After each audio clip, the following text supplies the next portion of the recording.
So whenever I've been away from YouTube for a while, I feel like a Catholic going into confession. Forgive me, algorithm, for I have sinned. It has been 2 months since my last upload.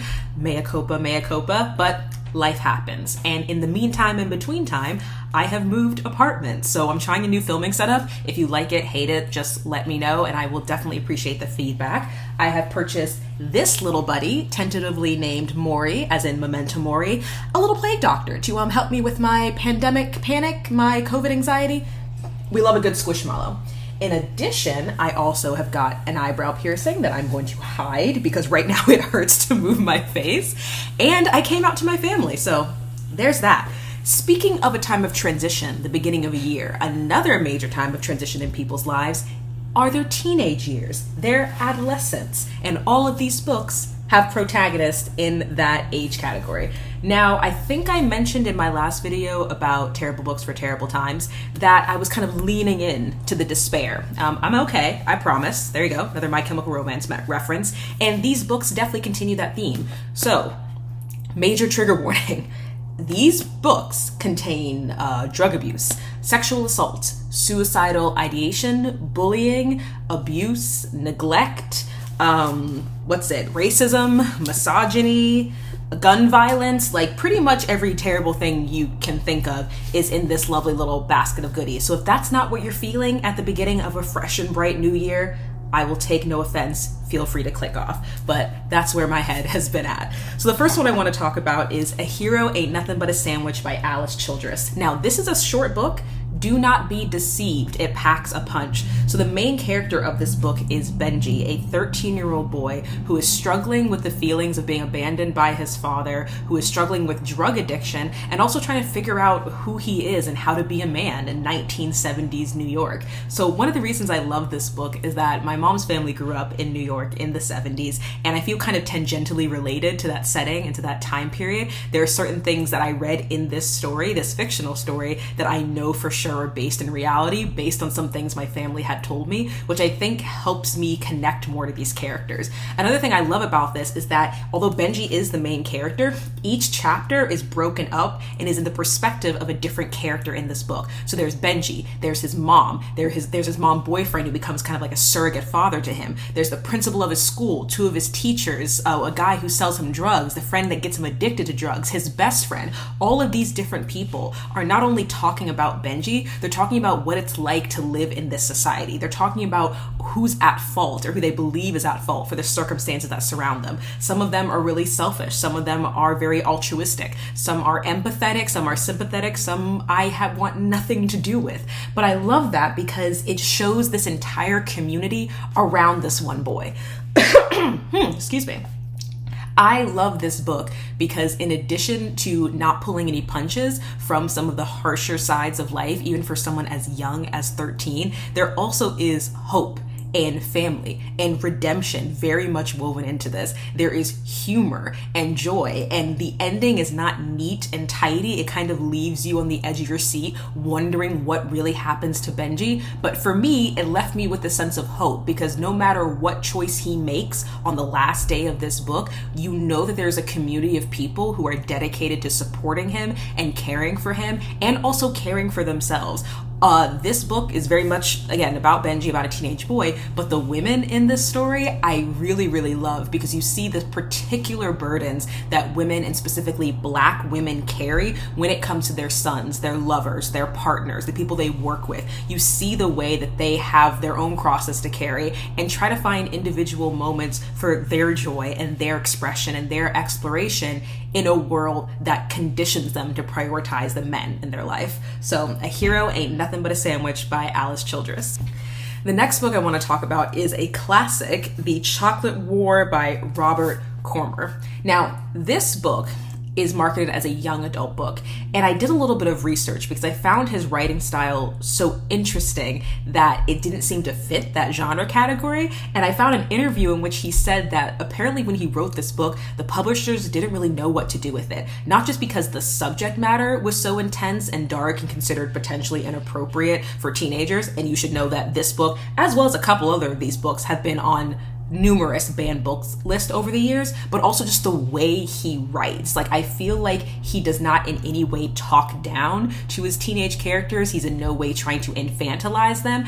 And you see the ways in which all of these teenagers, specifically boys, there are only teenage boys starring in this book, the ways that they are unintentional poets and philosophers, the ways that they play the prince and the pauper, the ways that they exhibit, I would argue, some of the best parts of humanity and some of the absolute worst. So a summary of this book, if you're unfamiliar, is that the main character goes to a prestigious private school that is run by a secretive organization called the Vigil. The Vigil is entirely comprised of male students, and they are the power seat of the school. Even the teachers, the monks who teach at this school, the brothers, if you will, know to lean into them when they need help with something. And the main character is a boy who stands up to them. It sounds so simple, but there's this beautiful moment where he talks about having a photo in his locker. Do I dare disturb the universe? And this whole book is about what happens when someone dares to disturb the universe, even if the universe in this context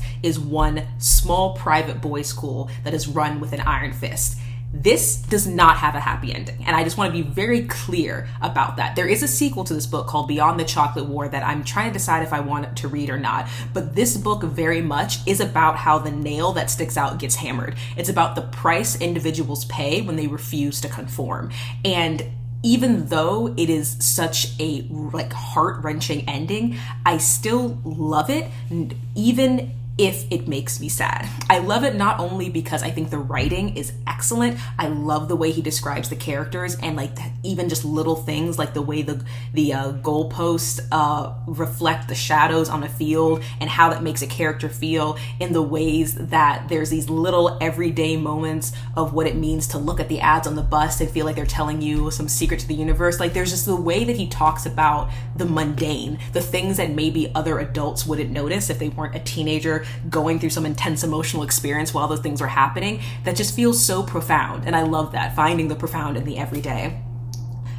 Part of me wonders if this is a type of book that'd be hard for a middle school class necessarily to unpack, because I feel like when you're younger and in school, they tend to give you stories that have very neat conclusions and very simple morals. I think it would be easy but wrong to say that the moral of this book is just go along to get along, don't make waves, don't stand up for yourself, don't try to be different, or else you will be destroyed, which is basically what happens. I also feel like the moral of this book isn't necessarily life isn't fair, even though it's not. And at some points, it seems like even the universe or God or whatever figure or entity you want to lay responsibility at the feet of is conspiring against the main characters in this story. To me, it's about knowing the price before you make a choice. This character who pushes against the grain and other characters who push against the grain in their own way pay awful prices for that choice. And they don't really know going into it what that is going to mean in the long run. And to me, I see it as less of a fatalistic fable and more of a cautionary tale of, yes, you can make certain choices, whether on a microcosm or a macrocosm. I mean, this is called the Chocolate War since the main conflict centers around whether or not the main character, Jerry Reynolds, will choose to sell chocolates, which are optional for the school. I don't know. Maybe that's just me. I mean, there's been so much written about this book because it is a classic, but I feel like this is a pretty accurate portrayal of what can happen to you when you choose to go against the grain. And if you feel like you can handle it, if you feel like it's still worth it, then go for it. Disturb the universe, as the quote goes. But if you can't, is there any harm in self-preservation? I don't know. That's enough moralizing for me, but this is a book that I would definitely read again before I would read A Hero Ain't Nothing But a Sandwich again, simply because I am still clearly, as you can tell, working through what I feel like the moral is. And maybe that's I'm being a bit too harsh on a young adult book because I don't also always go into adult books being like, this is exactly what they meant, Aesop. But I feel that way about this one. So moving away from teenage boys for a second and into teenage girls, we have Girl Interrupted by Susanna Kaysen. I buy all my books secondhand, so please know that I did not do this. It came like this. This is nonfiction, but the reason I'm like, is that I would say this is a memoir of a young woman in the 60s who enters a psychiatric asylum and is there for 2 years, Susanna Kaysen. The reason I trying to figure out the words I want to use for genre is that I don't want you to go into it expecting a very straightforward, linear, this is what happened and in this order. I am choosing to believe that everything she says in this book is true about her experiences, but she writes about them in a kind of erratic way. She groups things into certain categories, into certain stories, talks about specific people all the way through their journey in this institution. And then the next chapter will be about something that happened her first week that she was there. So it's a non-linear story, which I love. And I know that this feels very, I don't know, parasocial relationship, but maybe because I have struggled with my own mental health issues and still do, there were very specific moments where I was like, oh, great, I'm not crazy. I'm reading a memoir of a woman who spent 2 years in a psychiatric facility being like, great, if she thinks that, then that means when I think that, I'm okay. But what I really mean to say is that she speaks such truth through her personal circumstances. Her sharing things so specific, so seemingly small, or her general ponderings and philosophies on what makes someone crazy, and I'm using that word very intentionally, not just mentally ill, but crazy.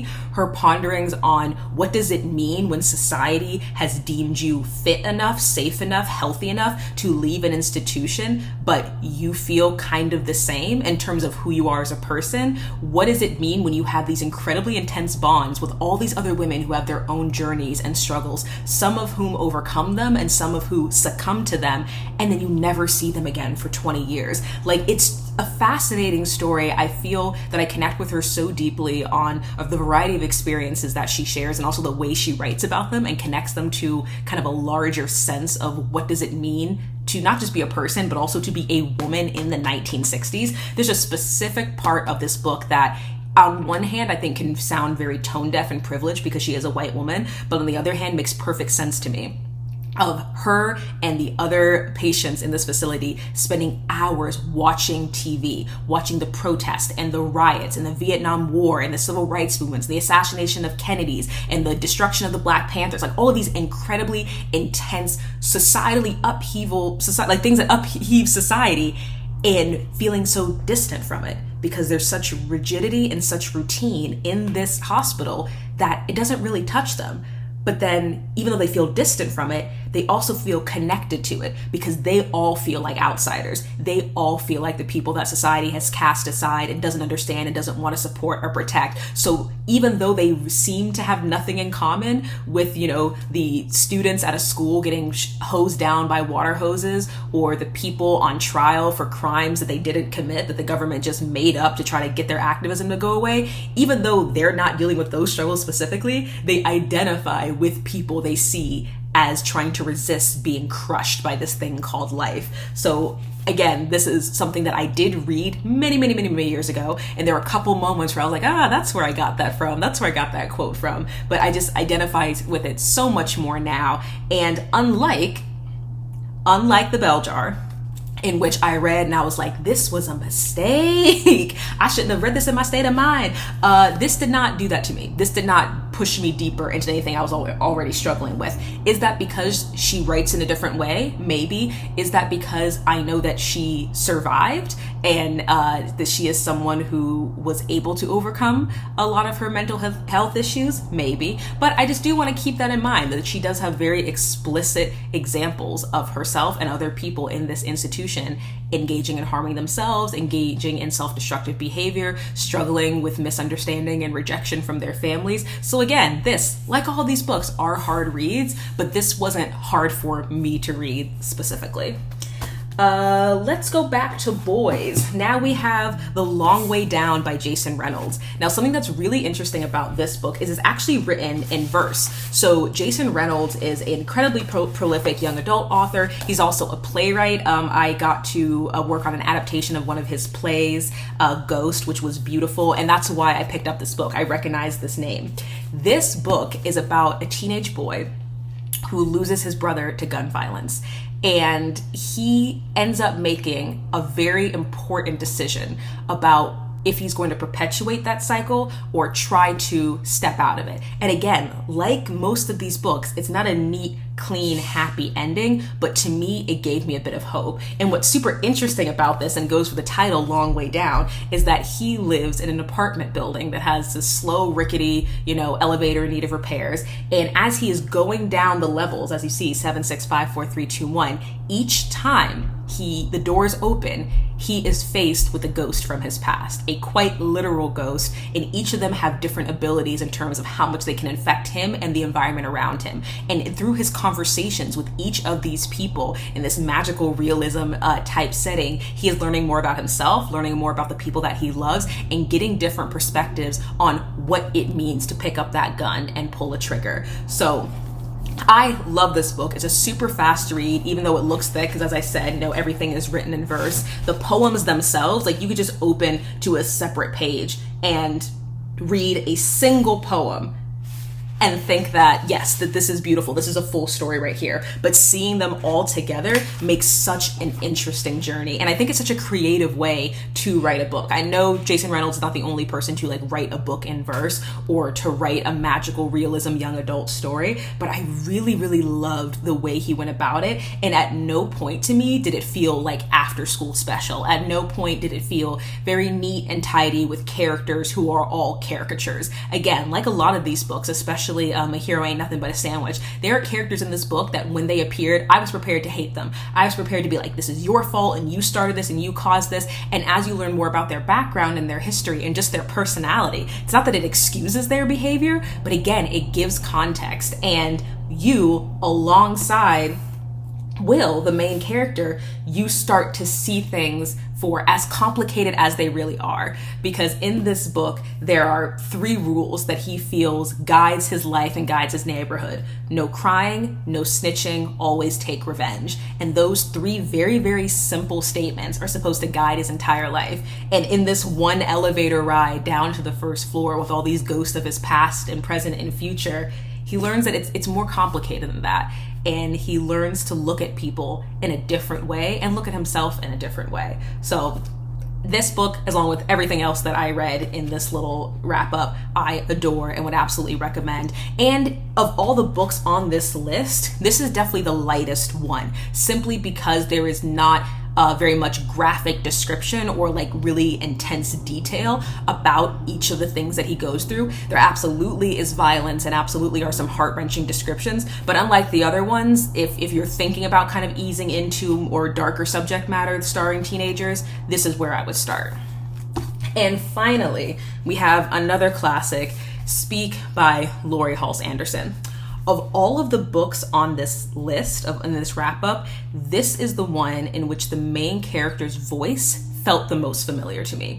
This was the book that really took me back to being a teenager, and the way I saw the hypocrisy and the rules in my school, and the way I struggled with trying to make friends, and the way that I absolutely hated certain aspects about myself and couldn't see beyond that. In this story, the main character is someone who experiences a sexual assault, and it is about the academic year after that happens, and all of the fallout, her trying to deal with being in high school and making new friends when she has this kind of scarlet letter on her chest. And also the entire story follows her journey with a very specific art project, the project to create a tree. And that's where you get some the leaves and the branches on this book from. I think the tree is a really powerful metaphor that can mean so many different things. And I think that in addition to this book probably having the happiest of endings, because of the books that I read, because you very clearly see her growth and her potential for more growth. You very clearly see how she starts to heal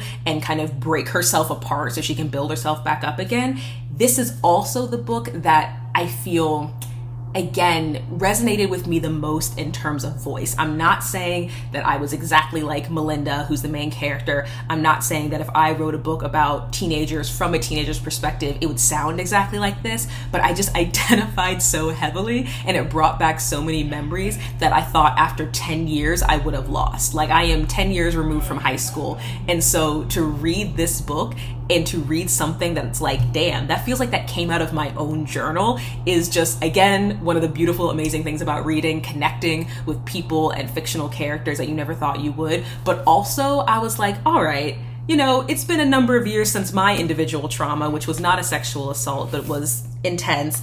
And it's one of those things where it's like, you know what, I am able now to look back with a bit more distance and a lot more healing at some of the funny, sarcastic, ridiculous, pointed, brutally honest, truth-telling abilities of teenagers. Like, I feel like some of the best parts of ourselves we do lose as we get older because we're learning to be more respectable and fit into society. But sometimes you just need the straightforward directness of a brutally honest teenager being like, why? Why are we doing this? Or this literally does not make sense. Like, why are we all going along with this rule when we know it's not actually how it's enforced? And also someone who is open enough to admit that they don't have it all figured out. I think if anything defines adulthood beyond legality and age is pretending like you have it figured out. When you're younger, you're like, hell, I don't know. Do I think that different generations, specifically younger generations, have gotten a bit better about not playing that game, about being more open with ourselves and other people about how we're all just trying to do our best? Yeah, but you know, there's imposter syndrome that comes along with that. So that was the last book in this wrap up of, I guess, dark YA teenage protagonists. Just as a recap, we had Speak by Laurie Halse Anderson, Long Way Down by Jason Reynolds, Girl Interrupted by Susanna Kaysen, excuse me, The Chocolate War by Robert Cromer, and A Hero Ain't Nothing But a Sandwich by Alice Childress. This is definitely my favorite title of all the books, and once you find out what that phrase means in the context, I was like, yes, again, from the mouths of the teenagers comes truth. So this is what I've been reading over the past few months. The books I've been reading since this, are completely different. So if you are tired of my doom and gloom, do not worry. Things will get slightly brighter moving forward. And as always, I hope you have a good day. And Happy New Year. Bye.